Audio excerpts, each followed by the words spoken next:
पर 1949 की सुबह दिल्ली की हवा में एक अनकही बेचैनी घुली हुई थी। संविधान सभा के भव्य हॉल में 3 साल की गर्मागर्म बहसें और विचार विमर्श अपने चरम पर थे। आज वो दिन था जब भारत अपनी स्वतंत्रता के नवोदित प्रभात में एक और ऐतिहासिक निर्णय लेने वाला था। देश की राजभाषा और लिपि क्या होगी? यह एक ऐसा युद्धक क्षेत्र था जहां तलवारें नहीं बल्कि शब्द टकरा रहे थे। हिंदी भाषी क्षेत्र के नेता पूरी शिद्दत से दलील दे रहे थे कि चूंकि हिंदी सबसे अधिक बोली जाने वाली भाषा है, इसलिए इसे ही राजभाषा का दर्जा मिलना चाहिए। भारत एक ऐसी भूमि जहां हर कोस पर पानी और 4 कोस पर बोली बदल जाती है। वहां शासन के लिए एक भाषा तय करना हिमालय चढ़ने जैसा मुश्किल काम था। इन चुनौती का भार डॉक्टर B.R. अम्बेडकर की अध्यक्षता वाली एक समिति पर आया।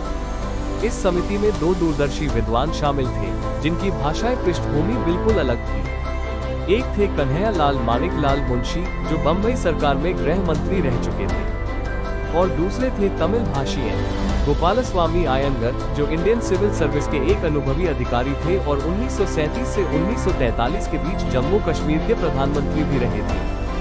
3 साल तक उनके मार्गदर्शन में भारत की राजभाषा के मुद्दे पर हिंदी के पक्ष और विपक्ष में गहन वाद विवाद चला। अंततः एक ऐतिहासिक समझौता हुआ, जिसे आज मुंशी आयंगर फॉर्मूला के नाम से जाना जाता है। 14 सितंबर 1949 को भारतीय संविधान के अनुच्छेद 343 से अनुच्छेद 351 के तहत जो कानून बना, उसने हिंदी को राष्ट्रभाषा नहीं बल्कि राजभाषा का दर्जा दिया।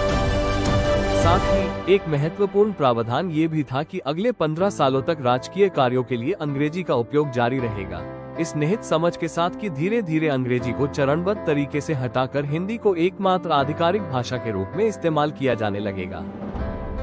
लेकिन इतिहास की अपनी चाल थी। जब 15 साल पूरे होने को आए, लगभग 1963 में अंग्रेजी को हटाने की मांग फिर से जोर पकड़ने लगी, लेकिन इस बार विरोध भी उतना ही तीव्र था। दक्षिण भारत में छात्रों ने हिंसक प्रदर्शन किए, जो भाषा के साथ जुड़ी गहरी भावनात्मक पहचान का एक शक्तिशाली प्रमाण था। जवाब में सरकार ने 1963 में आधिकारिक भाषा अधिनियम पारित किया। इस अधिनियम ने हिंदी को बढ़ावा देने पर जोर दिया, लेकिन साथ ही अंग्रेजी को भी राजकीय भाषा के रूप में बरकरार रखा। फिर भी 14 सितंबर की तारीख अपनी अहमियत बरकरार रखती है।